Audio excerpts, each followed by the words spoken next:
Good morning. Mamalingki na naman kami. Ayan yung asawa ko. Bibili na baboy. Walang iba yung kalbo dyan.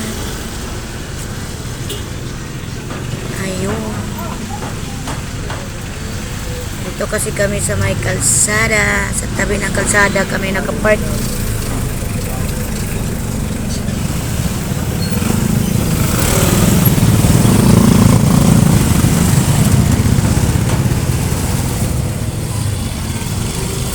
Kung ako lang masunod, hindi ako bibiling baboy. Hindi ako mahilig sa baboy.